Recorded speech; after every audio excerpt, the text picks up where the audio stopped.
Big பாஸோட unseen promo ஒன்று release ஆயிருக்கு. டிக்கெட் டு ஃபினாலேவோட 8வது டாஸ்கோட ரூல்ஸ் அண்ட் ரெகுலேஷனை அனௌன்ஸ் பண்ணியிருக்காரு பிக் பாஸ். அதை பற்றியும் பார்க்க போகிறோம். அடுத்து 7th டாஸ்க் இப்போ தான் லைவ்ல நடந்து முடிஞ்சிச்சு. அதில் என்னெல்லாம் நடந்துச்சு, இதெல்லாம் பேசுனாங்க அப்படின்ற ஒரு தகவலையும், அப்புறம் அமித் வந்து வெளியே பல இன்டர்வியூலாம் கொடுத்துட்டு இருக்கார். அதை பற்றியும் கொஞ்சம் டீட்டெயிலாக பார்த்துடலாம். சேனலுக்கு புதுசாக இருந்தீங்கன்னா சப்ஸ்கிரைப் பண்ணிடுங்க. வீடியோ பார்க்குற அனைவருமே மறக்காமல் லைக்கும் ஐப்பும் பண்ணீங்கன்னா இந்த வீடியோ பல பேருக்கு போய் சேர்ந்துடும். அந்த உதவியை பண்ணும் மாதிரி கேட்டுக்கொள்கிறேன். இப்போ கண்டென்ட்டுக்குள்ளே போகலாம். ஸோ ஃபஸ்ட்டு டிக்கெட் டு ஃபினாலேயோட 8வது டாஸ்கோட ரூல்ஸ் என்ன அப்படின்றத ஃபஸ்ட்டு கேட்போம். ஏன்னா அதிலே நமக்கு ஒரு தெளிவான விஷயங்கள் நமக்கு புரியுது. ஸோ என்ன சொல்கிறார், வெளியே கார்டன் ஏரியாவில் ஒரு கார் நிறுத்தி வைக்கப்பட்டிருக்கு.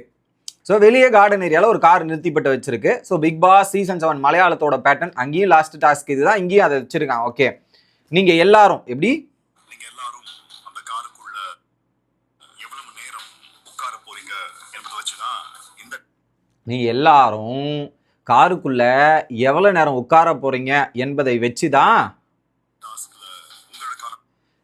வச்சுதான் இந்த டாஸ்க்ல இப்போ நீங்க வெளியே போய் கார்ல ஏதாவது ஒரு பயங்கரமான இடத்த போய் பிடிச்சிக்கணுமா.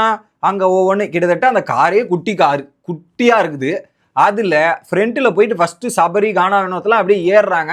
அதில் முன்னாடி வந்து அரோரா இவங்களே ஏறிக்கு வராங்க. பின்னாடி முன்னாடி 3 பேர், பின்னாடி வந்து பார்த்தீங்கன்னா 6 பேர். பெரும் கஷ்டம்ப்பா. அந்த 6 பேர் அந்த குட்டி காரில் 9 பேர் உட்காரதெல்லாம் பெரிய கஷ்டம். அதையும் அடக்கி கொண்டு போய் உட்காடுறாங்க. ஸோ எவ்வளோ நேரம் காருக்குள்ளே உட்காருங்கன்றது தான். ஓகே, அடுத்து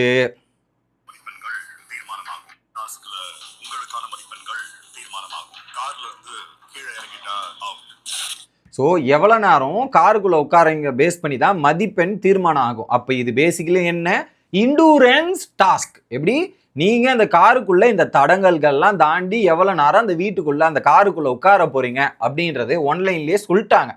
that was endurance task. Okay, ஒரு வேளை காரை விட்டு கீழே இறங்கிட்டீங்கன்னா நீங்கள் அவுட். ரூல்ஸ் நீங்கள் கேட்டீங்களே, ரூல்ஸ் நீங்கள் புரிஞ்சிச்சுல. அப்புறம் எப்படி இதில் ஃபிசிக்கல் வயலன்ஸ் நடந்துச்சு? இதில் ஃபிசிக்கல் வயலன்ஸ் நடக்கிறதுக்கே இடம் கிடையாது.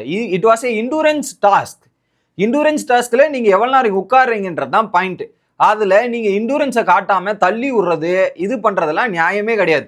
ஸோ இது பேசிக்கலி நீங்கள் அவங்கள பேசி சமாதானப்படுத்தி வெளியே அனுப்பலாம். அதுக்கான பாசிபிலிட்டிஸ் இருக்குது. அதுக்குன்னு தள்ளி விடுறதெல்லாம் வயலன்ஸு. எப்படியே தள்ளி விடுறதெல்லாம் ஃபிசிக்கல் வயலன்ஸ் மக்களே.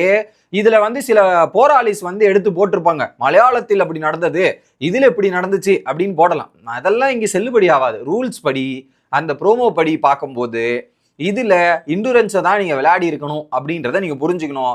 இண்டூரன்ஸ் விளையாட தெரியாத திறமையற்ற நபர்கள் இந்த மாதிரி தான் தள்ளி விடுறது, இது பண்ணுறது, இது எல்லாத்தையும் பண்ணுவாங்க. இதையும் ஈக்குவேட் பண்ணிடாதீங்க தயவு செய்து. இது அவங்க அப்படி பண்ணாங்க, நாங்கள் அப்படி பண்ணுவோன்ட்டு. அது ஃபிசிக்கல் டாஸ்க் வேறு, இண்டூரன்ஸ் டாஸ்க் வேறு. இண்டூரன்ஸில் உங்களுடைய ஸ்ட்ரென்த்தை காட்டணும், உங்களுடைய கேப்பபிலிட்டியை காட்டணும், நீங்கள் யாருன்னு காட்டணும் மக்களே. பேசிக்கலி நீங்கள் யாருன்னு காட்ட போகிறது தான் இண்டூரன்ஸ் டாஸ்க். ஆனால் நீங்கள் யாருன்னு கேட்காம நான் அடுத்த கீழே தள்ளிட்டு வருவேன் அப்படின்றது ஒரு கேம் இல்லைன்னா that is not a good game. கேடுகட்ட கேவலமான கேம் அப்படின்றத சொல்லிக்கிறேன். ஓகே, இதுதான் அந்த ப்ரோமோவில். அதில் குறிப்பாக சுபிக்ஷாலாம் டிக்கில போய் படுக்கிற அளவுக்கு ஆயிருக்குது. அதெல்லாம் பார்க்கும்போது பரவாயில்லப்பா, அந்த பொண்ணு ஏதோ முயற்சி பண்ணுதுப்பா அப்படின்ற மாதிரி நமக்கு தோணுச்சு. ஓகே, இது அந்த ப்ரோமோவோட அப்டேட். அடுத்து இந்த டாஸ்க் 2வது ரவுண்டு போச்சு இல்லையா, டிக்கெட் ஃபினாலே 7வது குயிஸ் டாஸ்க்ல. அதில் கிட்டத்தட்ட அரோரா 22 காயின்கள், அந்த கோல்டு காயின் 22 காயின் அரோரா சம்பாரிச்சிருக்காங்க. ரெண்டாவது வந்து பார்த்தீங்கன்னா சாண்ட்ரா 14 காயின். 3வது இடத்துல வந்து பார்த்தீங்கன்னா சபரி 12 காயின், சுபிக்ஷா 11 காயின், அடுத்து பார்வதி 10 காயின், வினோத், விக்ரமு மற்றும் திவ்யா இந்த 3 பேர் வந்து 7 காயின். Okay, 7 coin. கடைசியில் வந்து பார்த்தீங்கன்னா திவ்யா 2, கமருதீன் கிட்ட 1 காயின் கூட இல்லை, முட்டை பியூஜியம் அப்படின்ற மாதிரி முடிஞ்சிருக்குது. ஸோ இந்த டாஸ்கின் அடிப்படை ரூல்ஸ் கரெக்டாக இருந்திருக்கு. நம்ம சொன்ன லிஸ்ட்டுமே கரெக்டாக தான் வந்திருக்கு. நான் கூட பயந்துட்டேன், என்னடா இது லிஸ்ட்டு வந்தது ஒன்று, இங்கே வேற மாதிரி நடக்குதுன்னு பார்த்தா கடைசியில் அது 2வது ரவுண்ட் அந்த கேள்விகள். ஸோ அந்த பவுலில் இருக்கிற கேள்விகள் முடிகிற வரையும் அந்த டாஸ்க்கு போயிருக்குது. So that was good, super. ஜெயிச்சு வெளியே வந்தோடனே பார்த்தீங்கன்னா அதில் ஸ்மார்ட் மூவ் எங்கே தெரியுமா மக்களே, அதில் ஸ்மார்ட் கேம் எங்கே தெரியுமா இருக்குது.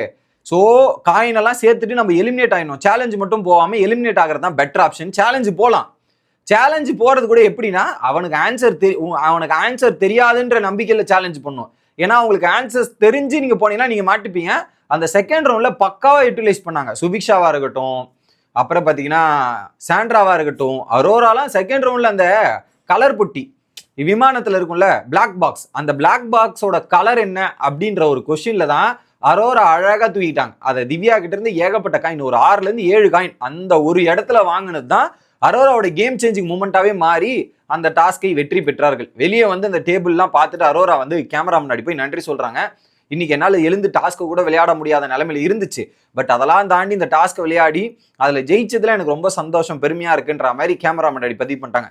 சுபிக்ஷா கிட்டேயும் வந்து சொன்னாங்க, நான் ஹாப்பி, என்னோட முழு ஃபுல்ஃபில்டை கொடுத்தேன், நான் இந்த மாதிரி டாஸ்க் வரும்னு கேட்டுட்டே இருந்தேன், அந்த டாஸ்க் எனக்கே வச்சா மாதிரி இருக்கு. எப்படி அந்த டாஸ்க் எனக்கே வச்சா மாதிரி இருக்கு, நான் அதை அழகா ப்ரூவ் பண்ணி காமிச்சிருக்கேன். எனக்கு வச்சாலும் அதை ப்ரூவ் பண்ணாம இருந்தா தப்பா இருக்கும், ஸோ இதை ப்ரூவ் பண்ணி காமிச்சிருக்கேன். இதுக்கப்புறம் டிக்கெட் டு ஃபினாலே நான் ஜெயிச்சாலும் பரவாயில்ல, ஜெயிக்கலனாலும் பரவாயில்ல.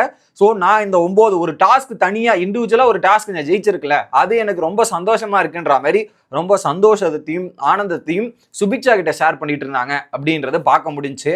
That was super. அடுத்து நம்ம அமித் அவர்கள் இருக்காருலே, அமித் வெளியே வந்து ஏகப்பட்ட இன்டர்வியூலாம் கொடுத்துருக்காரு. அதுல பார்வதி மற்றும் கமருதீன் பண்றதெல்லாம் எனக்கு வேற மாதிரி தோணுதுன்னு கிளின்னு கிழிச்சு விட்டாப்புல.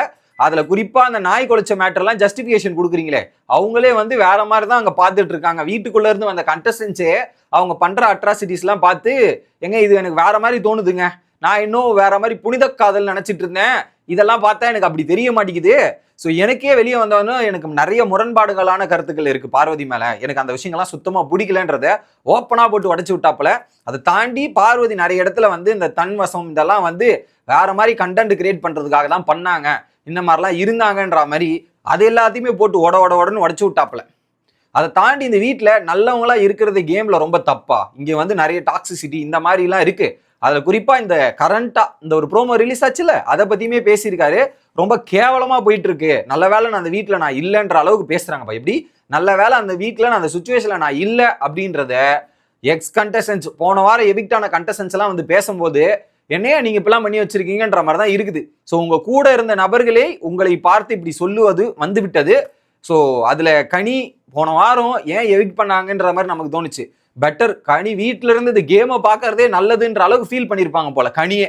அந்த நிலைமையில தான் இப்போ இந்த பிக் பாஸ் சீசன் 9 போயிட்டு இருக்கு. டாக்ஸிசிட்டின் உச்சம், அந்த உச்சத்துல தான் இந்த பிக் பாஸ் இருக்கு. அது எந்த பிளேயரால யாரால என்ன அப்படின்றது உங்களுக்கு கிளியரா தெரியும். அதுல டாக்ஸிசிட்டின்னு ஒரு 3-4 பேர் இருக்காங்க. அந்த 3-4 பிளேயரால தான் இந்த சீசன் பிக் பாஸ் சீசன் 9 இப்படி உருப்படாத போச்சு அப்படின்றதுல நான் எத்தனை வாட்டி கேட்டாலும் சொல்லுவேன். அந்த அளவுக்கு வந்து கொஞ்சம் மோசமா இருக்குது. இதுல நிறைய பேர் கமெண்ட்ல வந்து அவங்க இல்லைன்னா கண்டென்ட் இல்லை, அவங்க இல்லைன்னா இது இல்லைன்னு. நான் போன சீசனுமே நல்லா இருந்துச்சியா, போன சீசனும் போச்சியா, நீங்க இவங்க இல்லைன்னுலாம் சொல்லாதீங்க. அவங்க இல்லைனாலும் சேனலால கண்டென்ட் பண்ண முடியும். அதை அவங்க பண்ணாம இதை ப்ரமோட் பண்ணது தான் பெரிய தப்புன்றது தான் நான் சொல்லுவேன். I will stand that point and bye guys. அடுத்த வீடியோல வந்து சந்திக்கிறேன். பை.